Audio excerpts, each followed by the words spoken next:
Hey guys, tonight we're slipping off our sneakers and sliding back into a time when the wrong shoes could get you kicked out of the emperor's court, literally. You stand under the looming shadow of Han Dynasty grandeur, staring up at tall wooden gates lacquered in deep vermilion. The sky above you is soft with early morning mist, and the capital Chang'an is just beginning to stir. But inside the palace walls, it's already a silent war zone where decorum is law, and your footwear might just get you executed for disrespect. You shift nervously. Your feet make the tiniest squeak. You freeze. Somewhere in the courtyard, a low-ranking official turns their head slightly, just enough for you to notice. You're wearing the wrong shoes and everyone knows it. The tension thickens like kanji left on the stove too long. You probably won't survive this. So before you get comfortable, take a moment to like the video and subscribe, but only if you genuinely enjoy what I do here. Drop a comment telling me your location and the local time right now. Now dim the lights, maybe turn on a fan for that soft background hum, and let's ease into tonight's journey together. The Han Dynasty, reigning from 206 BCE to 220 CE, was one of the most sophisticated civilizations of its time. With sprawling bureaucracy, a structured court, and innovations in everything from papermaking to astronomy, the Han elite took their rituals very seriously. The palace itself was a finely tuned instrument where every shuffle, every glance, every syllable held weight. And then there's you stomping in like an untrained yak with your novelty-sounding shoes. But how did things get this dramatic? Let's back up. Early Chinese footwear was generally soft. Think hemp sandals, leather soles, maybe even wool for those high-altitude folks. People weren't stomping around in platform clogs like a fashion show in Kyoto. But over time, status began seeping into soles. By the time of the Han officials, especially those higher up, started wearing more elaborate shoes. Some were stiff-soled, lacquered, or reinforced with materials that made, well, a noise. Not a thunderclap, exactly, more like a discreet meep with every step. Here's the thing, squeaky shoes weren't a total accident. Some nobles liked them.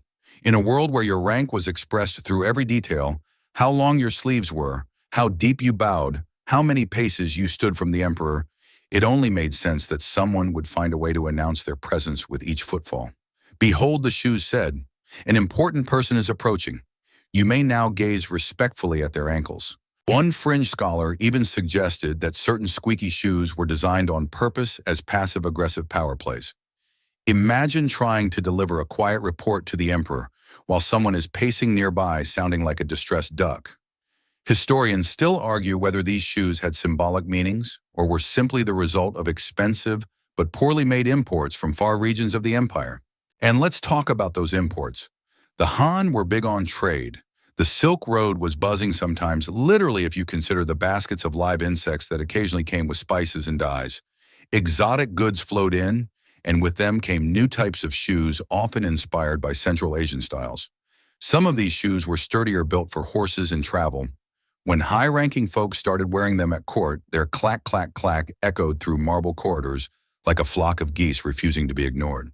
The palace wasn't built for noise. Stone floors, high ceilings, long echoing halls. It was practically designed to amplify even the slightest sound. Picture walking into the forbidden chamber at dawn, your shoes betraying you with every step, while around you sit rows of stiff officials, so still you'd think they were wax figures. Each one silently judging your footwear choices like Confucian fashion critics. Now imagine that you're standing before the emperor. Lucha, better known as Emperor Wu of Han, was not a man known for leniency.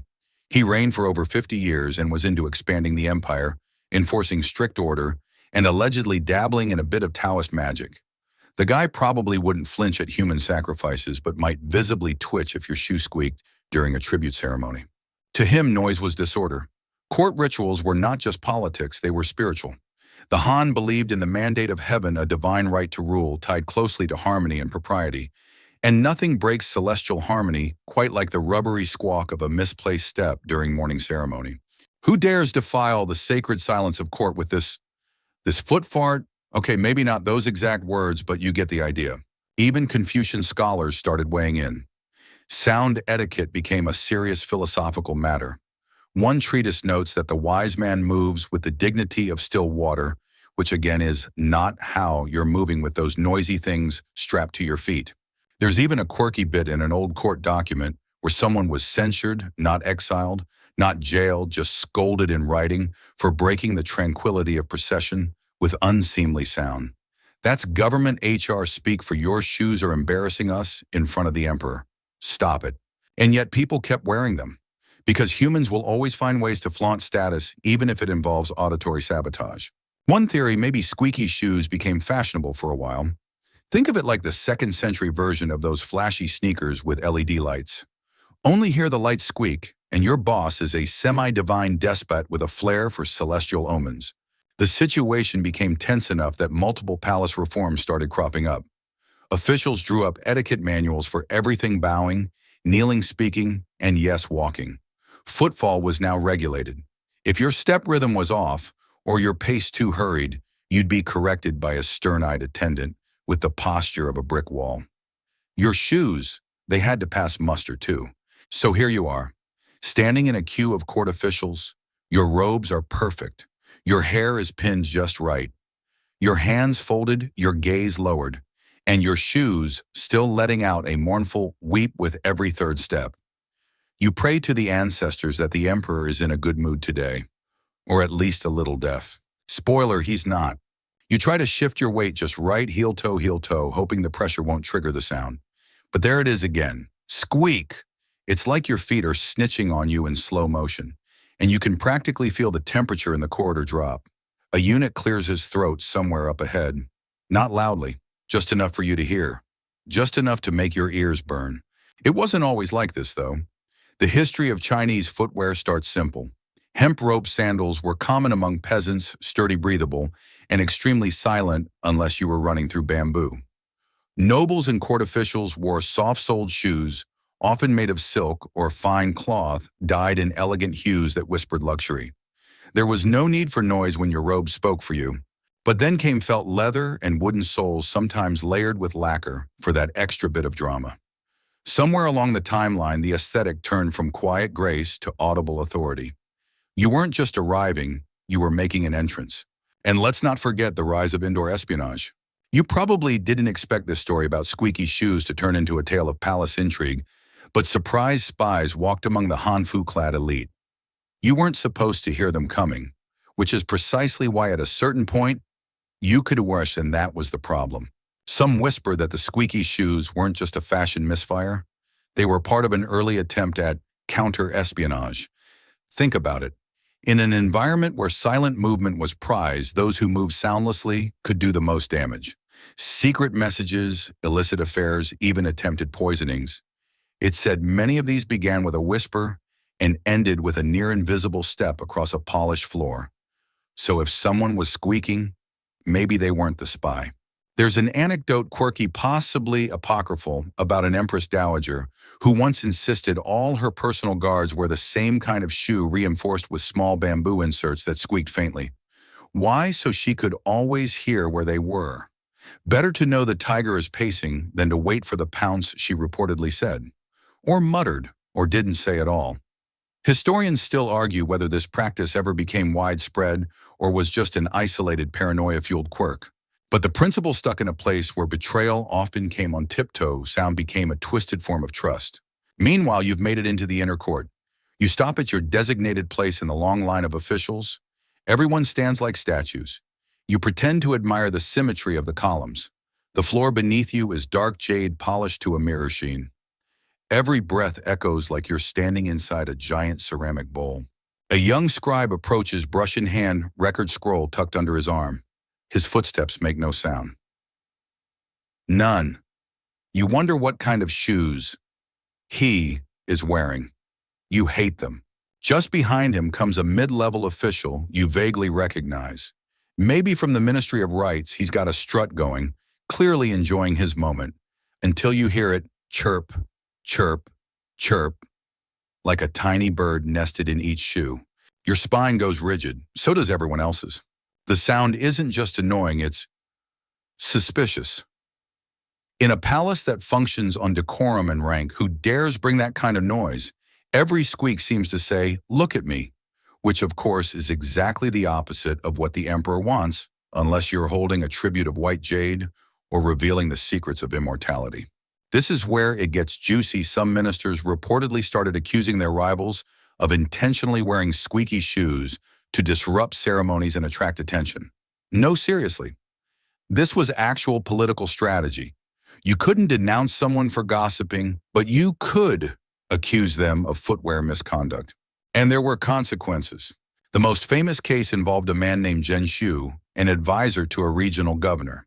He showed up to court wearing shoes that made a sound like rubbing two lacquered chopsticks together. Every 5 seconds, skirk. Officials behind him claimed they couldn't concentrate. Some even said it disrupted their bowing rhythm.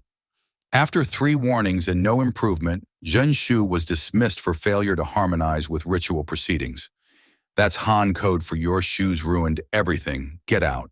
Again, historians still debate whether Zhen Shu was a victim of overly rigid bureaucracy or just a noisy nuisance. Either way, his story was preserved not for any policy insight, but as a footwear cautionary tale. Shoes weren't just about foot protection. They were now part of an elaborate court persona, interwoven with everything from your voice pitch to your robe color. Some designs became associated with loyalty, others with vanity. Some were even rumored to signal political affiliations, like if your shoe had 3 embroidery knots instead of 2, that meant you supported the prime minister. Or maybe you just had a stylish aunt. Who knows? You glance down at your own shoes. They look plain enough. Cloth uppers, leather soles, traditional stitching. But inside, you know the truth. One of the cork pads came loose last week, and now you've got a subtle but deadly chirp on the left side. You should have fixed it. You meant to. But now here you are praying to every deity you can name that your feet don't call out in treason. The eunuchs have noticed. Of course they have. You catch one watching you from the side, head-tilted expression unreadable. These men may be soft-voiced and smooth-stepping, but their memory is iron. If your name ends up in their morning report, you might not get another chance to embarrass yourself. It's strange, isn't it, that something so minor, so silly, squeaky shoes, could carry the weight of ritual fear and political consequence. But in the Han court, where every element was orchestrated to uphold the dignity of rule, the smallest discord could unravel everything. A misplaced word could be sedition, a poorly timed bow could be arrogance, and your shoes, they spoke before your mouth ever did. And right now, yours are telling everyone that you don't belong here. You hold your breath, adjusting your stance in microscopic increments, trying to find that mystical sweet spot where your left shoe doesn't squeak. Maybe if you lean forward just a hair nope, that was worse. Now it sounds like you stepped on a damp duck. The court official beside you twitches. You can't even see his eyes, but you feel the disapproval radiating from beneath his neatly folded hat. You're not alone. Every single person here is hyper-aware of sound. The Han Imperial Court, especially during Emperor Wu's reign, is less a governing body and more an elite theater company, one where every performance is expected to be flawless and silent. Think of the court like a high-stakes ASMR session, soft voices, measured gestures, the faint rustle of silk, the crisp brush of parchment. It's not just ambiance, it's power. You're standing in a room where silence is the language, and breaking it without purpose is like shouting profanity during a meditation class. It's no accident. Han Dynasty rulers saw themselves as celestial intermediaries. Every decision they made was supposed to mirror the divine order of the universe. The court was a cosmic stage, and sound, especially uninvited sound, signaled disharmony. It was more than annoying. It was potentially ominous. Some texts suggest that unusual noises during court ceremonies were interpreted as bad omens. Squeaky shoes, creaking, scroll tables, even coughing. During important announcements, these were all seen as cosmic warning signs. Something is off. Something is not aligned. You didn't just annoy your superior. You might have triggered a small existential crisis for the entire state. Historians still argue whether these beliefs were sincerely held or just used as excuses to punish people the court didn't like. Either way, no one wanted to be the cause of that uncomfortable silence that follows a spontaneous shoe shriek. But how did squeaky shoes end up in the middle of all this celestial choreography? Turns out power doesn't just walk quietly, it evolves. In the earlier Western Zhou period, several centuries before the Han court, rituals were noisy affairs. Bells, chimes, drums, they were big on sound as a way to reinforce hierarchy. But by the time of the Han, the imperial court had grown more sophisticated and quiet had become the new loud. By contrast, any unexpected sound was chaos incarnate. That's how the Han court became a place where you could literally weaponize silence. And then someone went and wore noisy shoes. At first, it's just seen as an inconvenience. Please, the etiquette manuals imply stop sounding like you're stepping on frogs during the Jade Seal ceremony, but over time the problem deepens. The palace starts to suspect that people want you to squeak, that they're doing it on purpose, drawing attention, stirring disorder, challenging the balance of things. You remember the whispers stories of officials accused of using their shoes to signal secret messages. 3 squeaks meant proceed with the plan. 2 squeaks and a stomp, abort. Fringe theory. Sure. But when you're constantly paranoid that the guy behind you might be plotting your downfall, every sound becomes suspicious. And the court was nothing if not a boiling pot of suspicion with a dragon-shaped lid. One oddly specific account from the Han Shu. Yes, that's the Book of Han. Our go-to drama journal mentions a court servant who modified his sandals to include tiny hollow reeds that made a faint warbling sound when he walked. He claimed it was for arch support. He was executed for auditory subversion. Make of that what you will. You shuffle your feet again, carefully, deliberately, and still you get the tiniest high-pitched weak. That's it.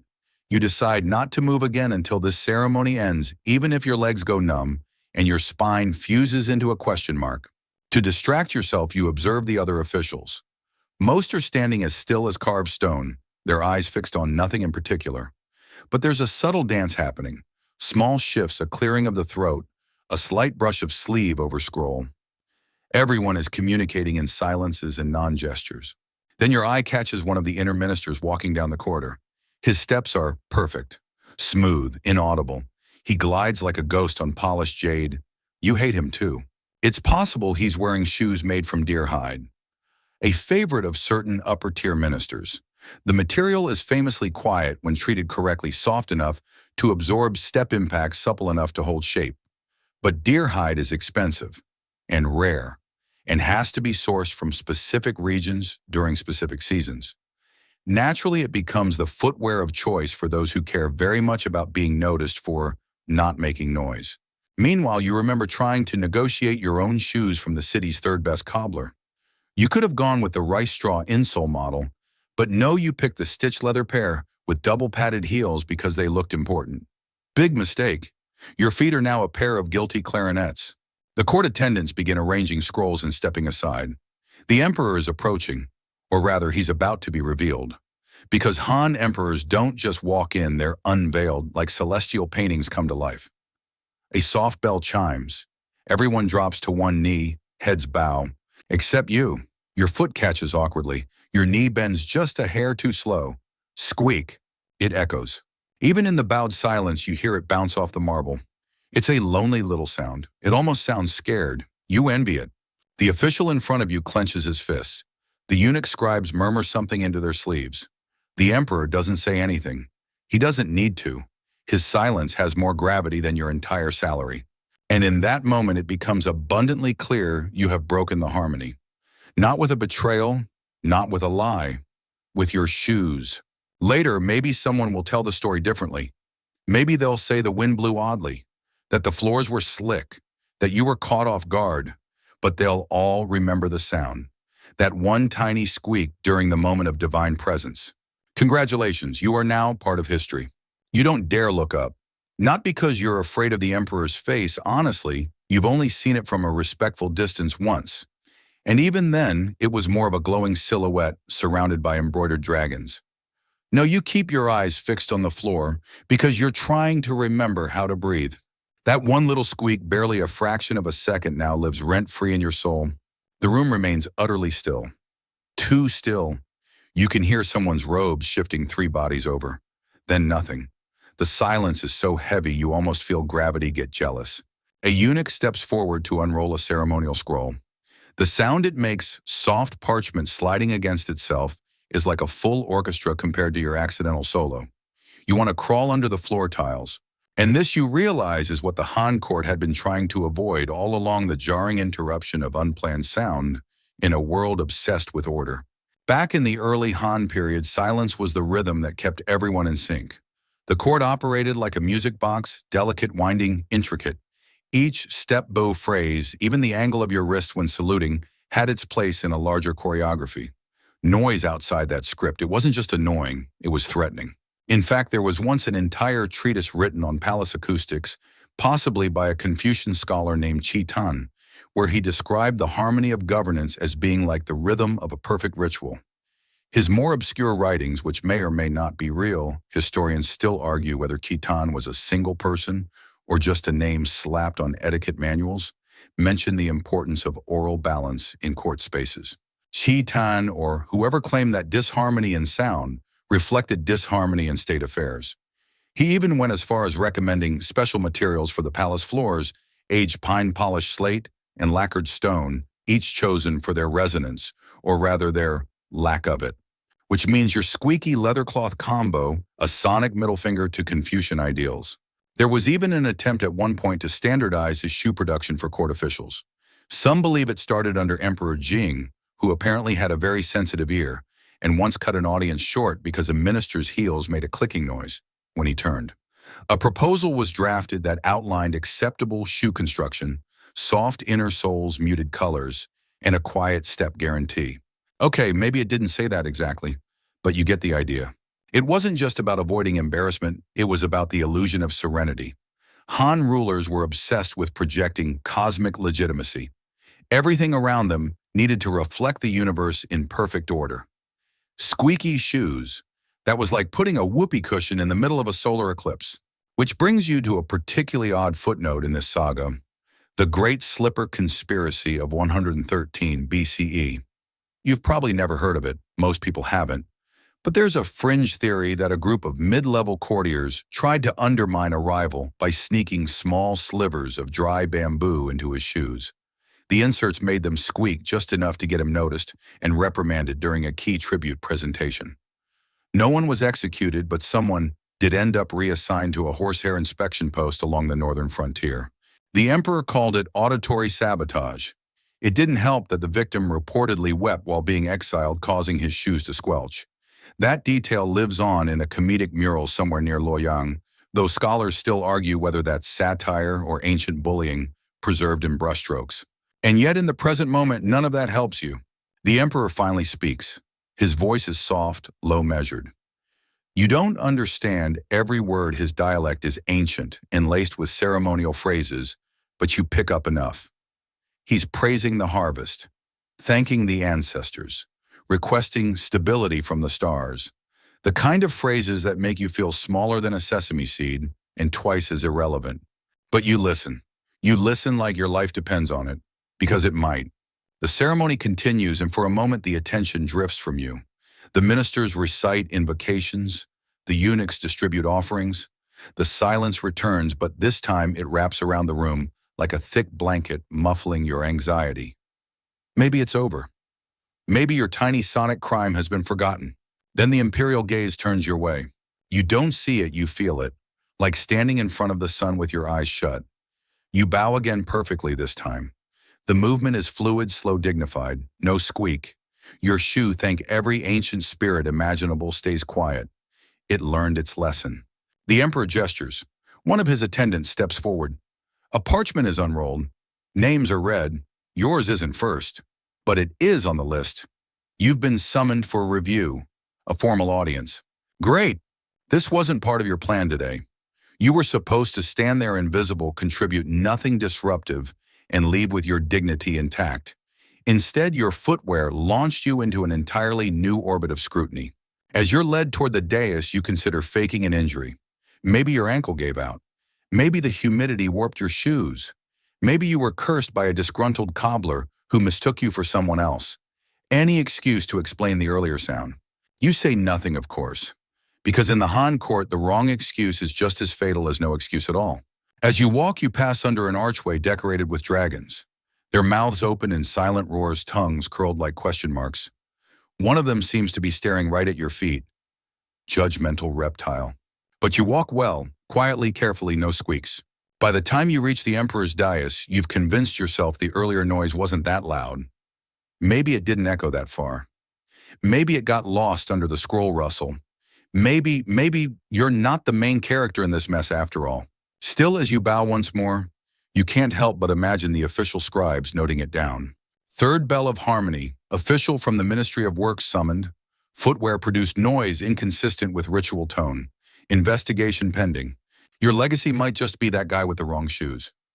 You stand in the hall, heart pounding like a taiko drum in a festival, feeling the weight of every pair of eyes watching you, like you just showed up in flip-flops at a silk robe gala. The Emperor's court is not a place for clumsy mistakes, especially those that break the invisible code of conduct, woven as tightly as the Emperor's own robes. The eunuch escorts you closer, his polished shoes silent on the marble floor. You realize your own feet sound like a barnyard chorus of squeaks and clanks. You swallow your nerves and prepare to answer for your footwear's crimes. The Emperor's eyes glint with something unreadable, perhaps curiosity, perhaps amusement, or a trace of irritation. This moment reminds you why court life is often described as a game of shadows and whispers.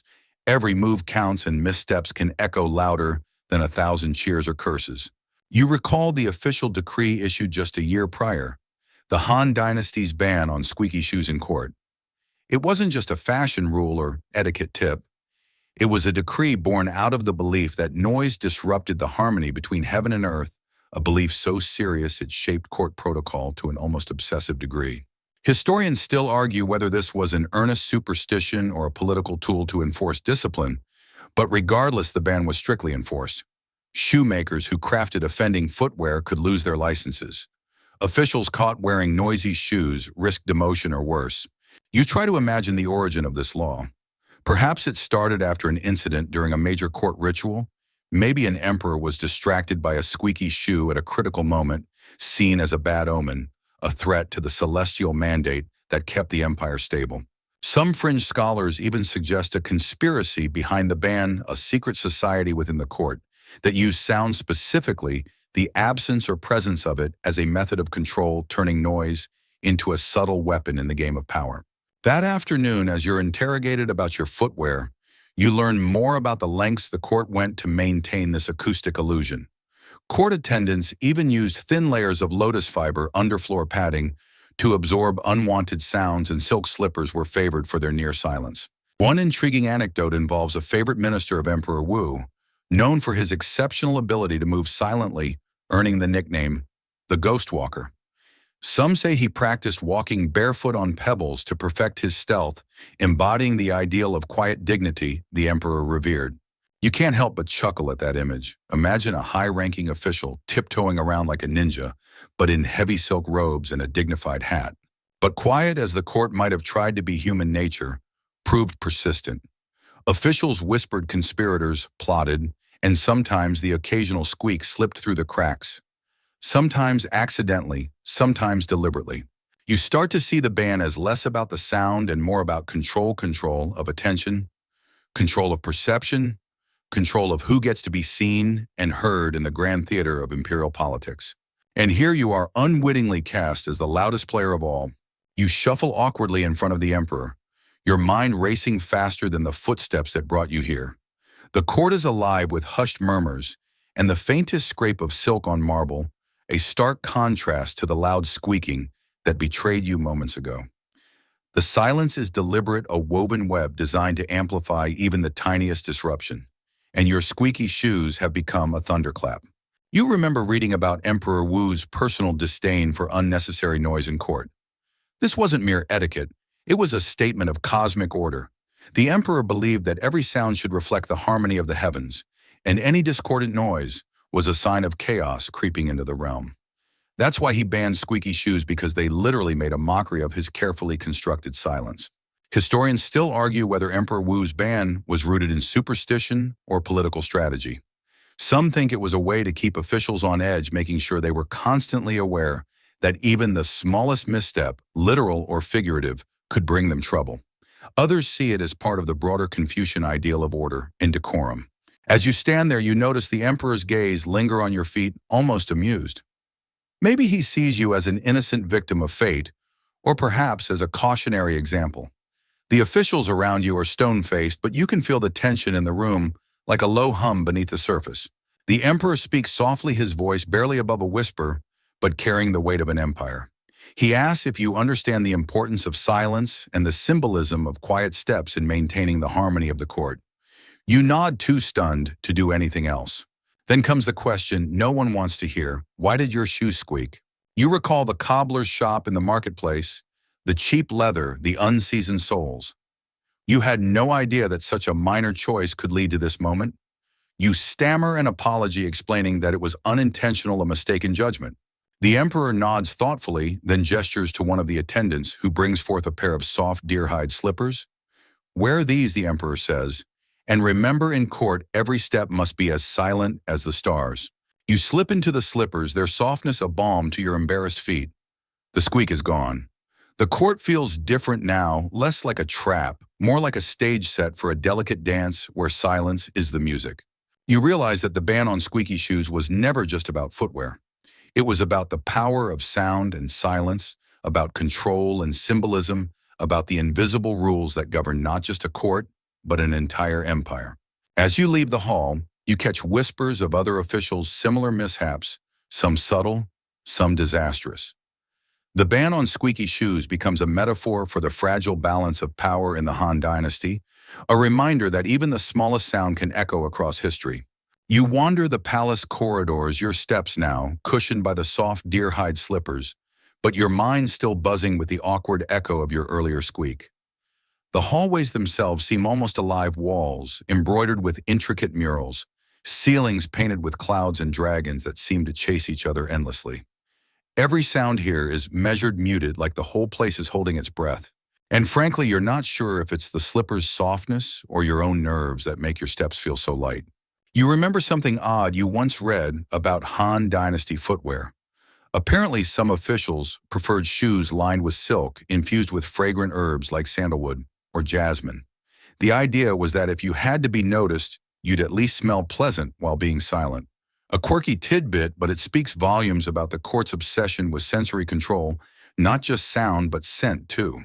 Historians still argue whether this practice was widespread or just a luxury for a few favored courtiers, but the fact that it even existed highlights how deeply ritual permeated every inch of palace life. As you stroll, you overhear whispers about the infamous Silent Shoes Bureau, a department supposedly dedicated to inspecting and approving every pair of shoes worn in court. While official records are scarce, rumor has it, they employed shoe specialists and acousticians, people who could tell if a heel clicked too loudly or a sole was too rigid. It sounds absurd until you recall your own squeaky disaster. There's even talk of silent shoe patrols, officials tasked with roaming the palace corridors, listening for unauthorized noises and reporting offenders. It's like something out of a spy novel, except the weapon of choice was a well-timed toe tap. You pause by a quiet courtyard where plum blossoms drop their delicate petals onto stone pathways. The contrast between the natural world's spontaneous noise, the chirping of birds, the rustle of leaves, and the enforced silence inside the palace walls hits you hard. It's a reminder that human control over sound is always ultimately an attempt to bend chaos into order. You begin to understand why the Han Dynasty's ban on squeaky shoes wasn't just about sound. It was about power, the power to dictate how people moved, how they presented themselves, how they participated in the grand narrative of the empire. And yet, the more you think about it, the more you realize how fragile that power really was. One squeak, one misstep, and the illusion of control could shatter. You smile to yourself, imagining a future archaeologist unearthing a squeaky shoe and puzzling over its significance centuries from now. Will they understand the court's obsession, or will it just sound like a funny footnote? As you continue your quiet walk, the palace's silence wraps around you like a velvet cloak. You tread lightly, mindful that in this world, even a whisper of sound can speak volumes. You find yourself in the grand library, a cool sanctuary where scrolls and bamboo slips are stacked like silent sentinels. The faint smell of aged paper and ink mingles with the subtle scent of sandalwood from a nearby incense burner. It's quiet here, perfect, for pondering the curious decree about squeaky shoes. You settle on a wooden bench, tracing the ornate carvings with your fingertips. Somewhere nearby, a scholar murmurs to himself, turning pages with the care of handling ancient bones. In your mind's ear, you replay the stories you've gathered so far, The emperor's obsession with sound, the secretive shoe inspectors, the silent shoes bureau. But there's more beneath the surface. The ban on squeaky shoes was part of a larger campaign to control not just court etiquette, but the very narrative of power. You recall that historians still argue whether the decree was rooted in superstition, perhaps an ancient belief that disruptive sounds could anger the gods, or if it was a political move designed to keep officials on edge, constantly policing themselves and one another. Interestingly, some fringe historians propose that the ban was also a practical matter of security. A noisy shoe might betray the approach of a spy or an assassin. The palace, after all, was a hotbed of intrigue with factions vying for influence and survival. You find a scroll detailing an incident from the reign of Emperor Wu, an attempted assassination foiled because a would-be attacker's squeaky shoes gave him away. The emperor reportedly decreed after that event that silence is the first shield of the throne. This opens a whole new angle: sound as a weapon or a warning system. It's almost poetic, the idea that something as trivial as a squeaky shoe could be the difference between life and death. You also stumble upon references to the soundscape of the court, a concept describing how the careful orchestration of silence and sound was integral to maintaining imperial authority. The court's acoustics were engineered to amplify certain noises, like the emperor's voice, and suppress others. On a whim, you try to mimic the steps of a courtier heel, tapping lightly on the polished floor. The sound seems to echo in your ears, reminding you how the acoustics shape the experience of power. Even the slightest noise can signal status or treachery. You think back to your own earlier misstep, how your squeaky shoes pierced that carefully curated silence. It was a small rebellion against order, a crack in the polished veneer of authority. But what's perhaps most fascinating is how this obsession with sound reflects a deeper human truth: the desire to control perception. The emperor didn't just want to rule through law or force. He wanted to rule through experience, shaping how his court, and by extension, his empire, felt to those inside it. And so the ban on squeaky shoes becomes more than a footnote. It's a symbol of the intricate dance between power perception and control that defined the Han Dynasty's golden age. You sit back, letting the silence of the library seep into your bones, realizing that sometimes the quietest stories are the loudest. You drift out of the library, the quiet weight of ancient knowledge lingering like a gentle fog around you. The palace corridors feel different now, like a living organism breathing softly in the stillness. Each step you take in those silent slippers reminds you of the unseen forces that shape the empire's soundscape. Your thoughts wander to the social rituals tied to footwear. In the Han Dynasty, shoes weren't just practical, they were symbols of rank and identity. The higher your status, the more elaborate and carefully crafted your shoes had to be, and the quieter. A noble's shoes whispered silk and soft leather, while a low-ranking servant's might betray them with a harsh, clunky tread. Historians still argue how much these shoe codes enforce social hierarchy versus simply reflecting it. But there's no doubt that the ban on squeaky shoes fit neatly into this system. Silence was power, and power was silence. You recall a curious detail: some officials would even soften their footsteps by wrapping cloth around their shoes or patting their soles with moss. This obsession created an entire culture around the sound of walking, an art form, almost a performance. It's as if every step taken in the court was part of a silent ballet. One fringe theory suggests that these rituals around silent shoes might have evolved from ancient shamanistic practices, where noise, or the lack of it, was believed to influence spiritual realms. The emperor's court, after all, was not just a political center, but also a sacred space connecting earth to heaven. You can't help but smile at the thought. Imagine a whole entourage of courtiers tiptoeing around like ghosts, each step laden with ritual and meaning.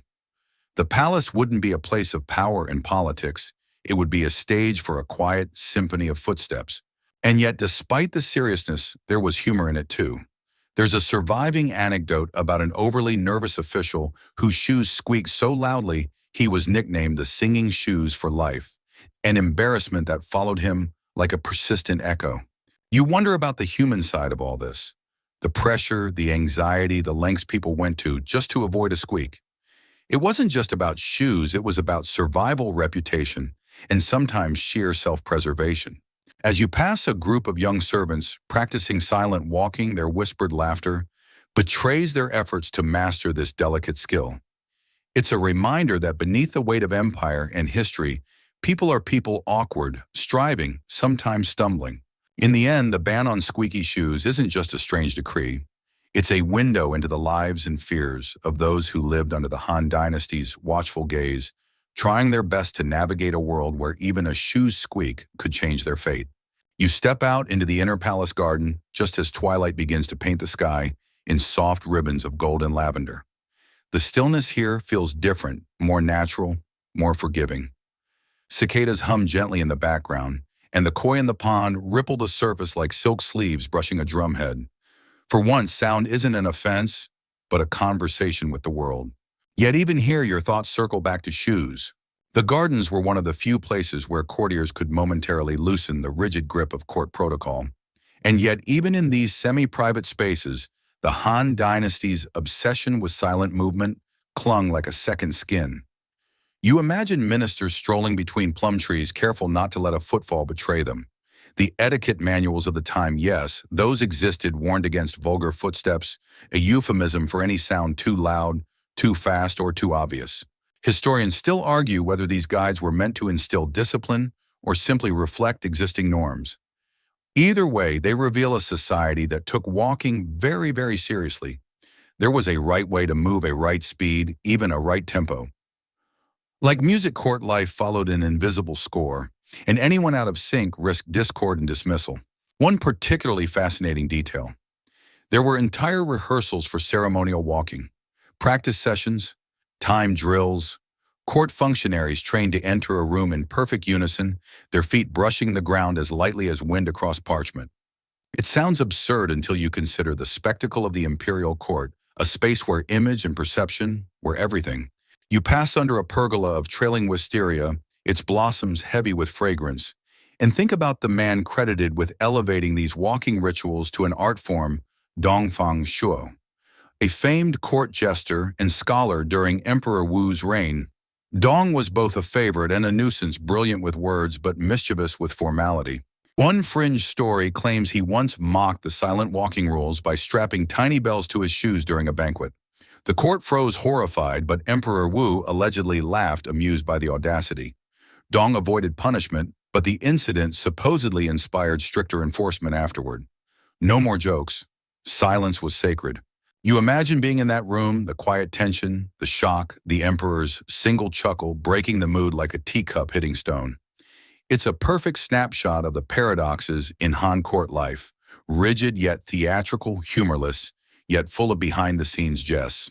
And it wasn't just about walking either. Sound, when permitted, was carefully curated. Instruments were played only at designated times. Bells and chimes signaled transitions in ceremony. You start to see squeaky shoes not as trivial annoyances, but as intrusions into a curated sensory universe, like a cell phone ringing during a string quartet. Which brings you to another undercurrent one. Historians rarely agree on whether the squeaky shoe ban was aimed more at officials or at eunuchs. Some records suggest eunuchs were especially targeted, perhaps because they moved most often between chambers and were seen as disruptors of the sacred hush. Others believe eunuchs, known for their refined dress and etiquette, were the silent gold standard. In any case, it's clear that footsteps weren't just noise, they were narrative. A man's walk told you about his rank, his mood, even his intentions. Silent slippers meant calm control. Squeaky soles could suggest carelessness, arrogance, or worst of all, unworthiness. You glance down at your own quiet feet, aware now of the story they're telling. Here in the garden, the world is momentarily softer, but the legacy of the silent step remains. You find your way back inside just as lanterns flicker to life, their amber glow dancing across lacquered wood and embroidered drapes. The hallways are quieter now, but not empty, just hushed as though the walls themselves are listening. You walk a little more slowly, not because you're tired, but because you're beginning to savor the stillness to understand it. Your thoughts shift to the people who made this silence possible, not the nobles or the officials, but the craftsmen. It's easy to overlook them tucked away in workshops, far from the grand court. But these artisans played a crucial role in shaping the very steps of history. Quite literally, the finest shoemakers of the Han Dynasty were revered not just for their craftsmanship, but for their discretion. They knew that a single pair of shoes could raise or ruin reputations. Some shoemakers were rumored to have signature methods for silencing soles, layering rare leathers, stuffing midsoles with crushed mulberry bark, or applying heated wax to smooth out squeak-prone seams. And while mainstream historical records mention shoemaking guilds and court-approved patterns, fringe accounts speak of ghost shoes, pairs so quiet they were supposedly blessed by monks. Historians still argue whether these shoemakers had real influence or were simply convenient scapegoats when things went wrong. But some suggest they acted almost like tailors of behavior, silent partners in the performance of status. You imagine one such craftsman stooped over his tools late at night, testing a sole by walking in slow circles over lacquered floorboards. Not a creak, not a whisper. Only then would he nod in satisfaction. And only then could the shoes be deemed fit for the imperial court. What's particularly intriguing is the black market that rose up around these coveted shoes. Yes, there was an illicit trade in unauthorized footwear.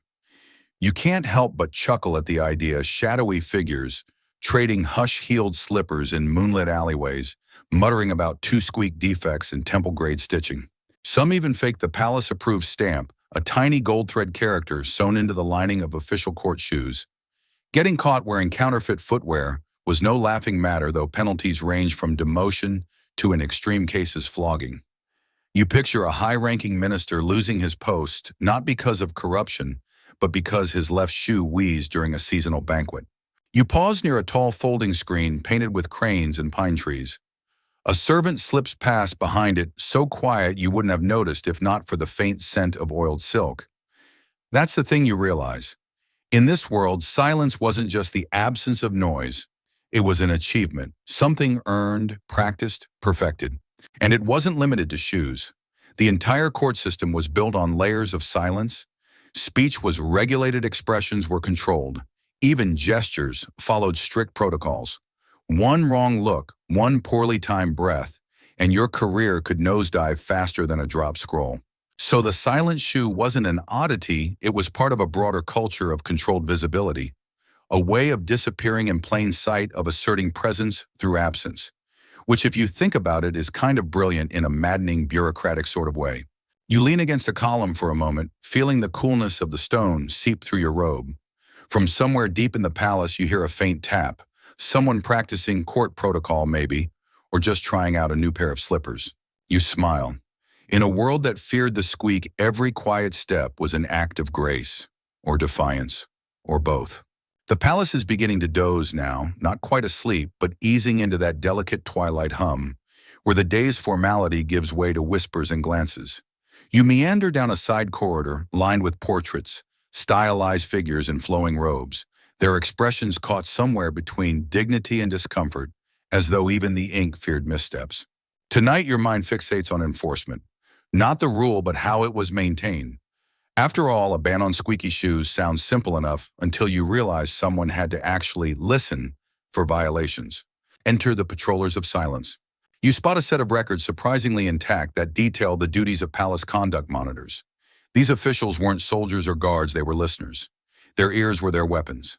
Stationed near ceremonial halls, throne rooms, and even the emperor's private chambers, their job was to identify sound outliers, coughs during speech, accidental sighs, and yes, forbidden footwear. Historians still argue whether these monitors were respected officials or reviled tattletales, but their presence definitely contributed to the culture of hypervigilance. Imagine knowing that someone was listening not just to what you said, but to how you stepped.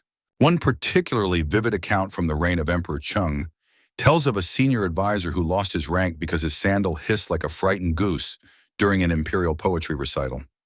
You don't know whether to feel bad for him or for the goose. And the consequences often subtle at first. A missed invitation, a cold glance, then maybe a transfer to a less visible post, or worse, a formal reprimand inscribed forever in your bureaucratic dossier. Of course, not everyone took it lying down. One fringe tale tells of a rebellious junior clerk who, fed up with the silence patrols, began intentionally making bird calls, with his shoes mimicking owls and sparrows as he walked. He was exiled, obviously, but for a few weeks he became a folk hero to the lower servants. This undercurrent of resistance fascinates you. For every decree, there's always someone pushing back, whether out of boredom ideology or sheer mischief. And then there's the matter of shoe inspections. Yes, actual inspections. Court attire checks were routine, but shoes became a special focus. Officials had to submit them for evaluation prior to major events. A squeaky sole could be detected by trained listeners in echo chambers, basically tiled rooms with acoustics designed to magnify even the tiniest creak. You picture it a row of nervous ministers standing barefoot in the corner, while their shoes are tested like musical instruments. A little knock here, a twist there. The examiner leaning in, squinting like a sommelier, sniffing for bad tannins. These inspections weren't just about functionality, they were about symbolism. Footwear represented grounding, how you carried yourself literally and socially. An unstable shoe was interpreted as an unstable character. Too loud and you might be labeled attention-seeking or improperly trained. Too soft and someone might suspect you of hiding something. It was a lose-lose foot game. You brush past a heavy curtain and enter what looks like an antechamber for court musicians. Strange, isn't it? In a place where sound was curated so fiercely, musicians were the only ones allowed to break the silence. But even they had rules. Drum beats had to be muted, plucks delicate. Shoes were always removed before entering a performance space. The irony, music flourished, but footsteps were forbidden to sing. The silence here, then, wasn't natural. It was constructed, engineered. And the ban on squeaky shoes was just one pillar in a temple of performance, where every breath and blink was part of a stage show designed to maintain cosmic balance and imperial control. You think back to your own first steps through these halls, how loud they felt, how small, and how now, after everything, you walk not just more quietly, but more consciously.